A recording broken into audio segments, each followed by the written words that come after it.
Today's second video viewers, firstly, Ethiopian PM Abiy is not happy with his team. A few hours ago, he presided over a meeting and he accused cadres of being involved in corruption. Who is he talking about? Are his party members, his ministers are involved in corruption? Secondly, viewers, we know that in Matakkal zone of BG, an unrest has been ongoing for months, if not years. Now, according to some government-backed news sources, hundreds of rebel fighters have surrendered in Matakkal, the zone of BG. Thirdly, Oromo Liberation Army. More than 10 days ago, Ethiopian government forces launched a military operation against this armed group based in the Oromia region of Ethiopia. The group is led by Jal Maro, head of this group. Where is he? Yesterday, I shared a message of deputy head of OLA, Jal Maro. Where is Jal Maro? And lastly, Zima party of Birhanu Naga has released a statement. The party is part of the government. I mean, Birhanu Naga is Minister of Education, but it is criticizing the government as well. It is criticizing the government's performance. It is raising questions about PP's internal unity, that there is infighting in Prosperity Party. Firstly, PM Abiy a few hours ago presided over a meeting. In the meeting, while addressing the participants, he accused cadres of being involved in corruption. Watch this clip showing PM Abiy talking about corruption of cadres. Then we'll try to analyze this clip. What is he talking about? ካድሬ ራሱን ስራ ሳይሰራ ልማት ሳያመጣ በኮራፕሽን ህዝብ እያሳቀቀና እየገደለ መከላከያ ጋር ተለጥፎ እንዲጨማለቅ መፍቀድ የለባችሁ። እያደረገ ያለው እንደሱ ነው። ይሰርቃል፣ የራሱን ያከማቻል፣ መጠቀሚያ ያደርጋል። እዚህ ኦሮሞ አማራ ምናምን እያለ አጭበርባሪ።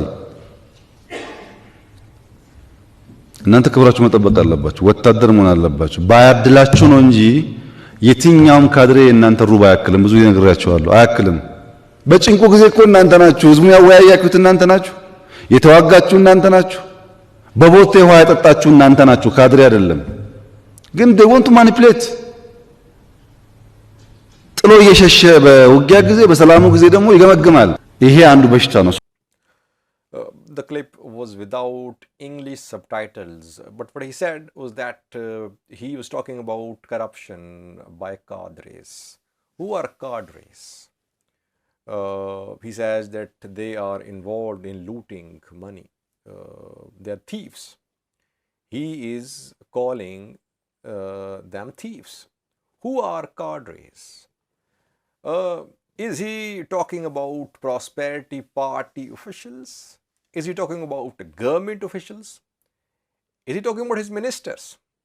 He praised Ethiopian National Defense Force. He said that those who are raising money in the name of ENDF are plundering this money. They're looting this money. They're involved in embezzlements.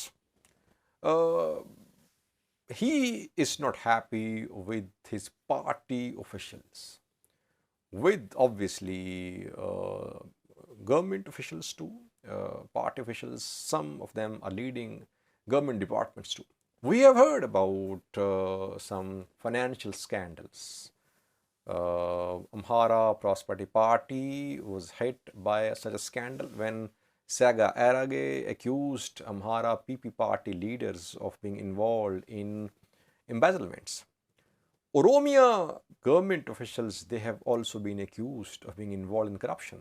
Shimalis Abdisa's brother was accused of being involved in corruption. So he is not happy with his party officials that they are involved in corruption. Now question was, which action did he take? If you know that there is corruption in your party, in your government, you are duty bound to take action. You are duty bound to punish the corrupt officials, corrupt party members. Have you taken any action? We have not seen any major PP party leader, any major government official, any major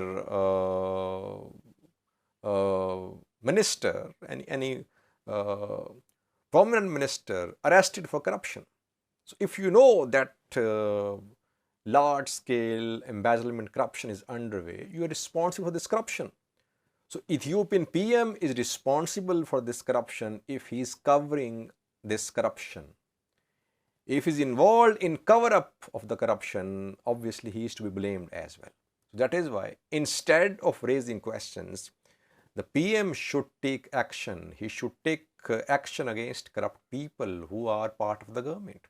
Otherwise, you should not just keep on issuing hollow statements. Secondly, viewers, Benishangul-Gumuz region of Ethiopia, where we know that unrest has been going on for months. And here in BG, some Tigrayans were burnt alive by security forces a few days ago. Clashes between Gumuz fighters and OLF fighters and government forces have been going on for months. Now, government says that hundreds of rebels have surrendered. Where? In BG? In Matakal. Government-backed news sources have shared some pictures. They say that these are rebel fighters who have been fighting in Matakal zone for years. But at the call of the government, at the call of regional government officials, they have decided to surrender. Situation is far from being peaceful in BG, viewers. In Matakal, Kamashi, situation is very volatile. Yes, a few hundred have surrendered, but Oromo Liberation Army has penetration in BG. Gumuz fighters have been fighting for years here, and government forces are involved in human rights abuses in BG. Ethiopian Human Rights Commission released some statements about random and illegal arrests of civilians of BG at the hands of government forces. Several things are happening.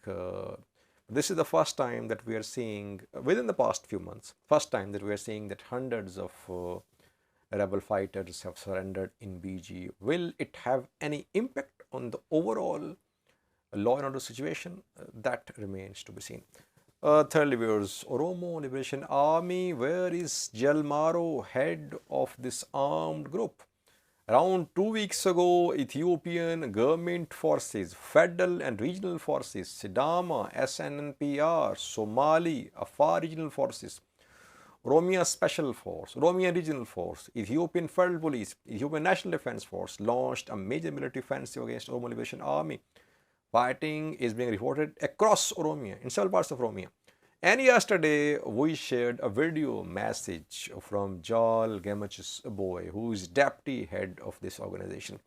He urged Kiros to join OLA. Question is, where is Jal Maro?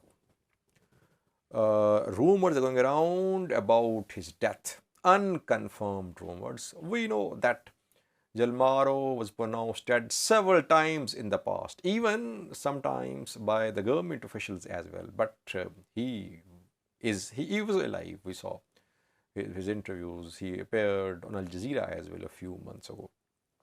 Once again, rumors going around that he has been killed, but unconfirmed reports. OLA-backed news sources that deny all these reports. But he hasn't appeared on a news channel since the start of this operation.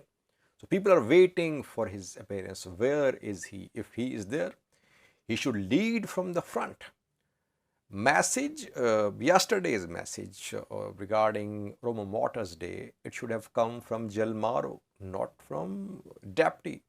So questions are valid. We'll try to dig out more information about Jal Maro. Where is he operating? In which region? Is he alive? Lastly, was Azima party of Barhanu Naga has released a statement. Party says that the government must focus on 5 areas. Cost of living, inflation should be controlled by the government. It is accusing PP party, Prosperity Party, of being involved in internal fighting. Naga's party said that PP leaders, regional officials, they're involved in infighting, which is having a serious impact on national unity. If it goes on, it could be detrimental for the security of the country. Question was, we know about Prosperity Party problems. Obviously, Amhara PP and Oromia PP, they are arch rivals. They're not on the same page. And they're involved in issuing statements, very strong statements against each other. So there is infighting in PP. Now, question is, why is Naga's party blaming the government for poor economic conditions? These two parties, Azima and Nama, they contested last year's election as opposition parties. They opposed PP. Later, their leaders became part of the government. Now, Barhanu Naga is Minister of Education. Nama has also some ministries. If these parties are part of the government, they have no right to accuse the government for poor economic conditions. Their leaders should resign first. Then they can question this government's performance. They keep on sitting at the cabinet, enjoying all the perks and privileges, and they want to criticize the government as well. They want to represent the people too. If you want to represent the people, then you'll have to quit the government. Then you'll have to play the role of an opposition party, like Skandar Naga is doing. We might not agree with his politics, but he is not part of the government. He can question the performance of the government. Other opposition parties, they can question the performance. Why is that Nama and Barhanu Naga's party, Azima, they keep on issuing statements against the government? They're part of the government. Thanks for watching.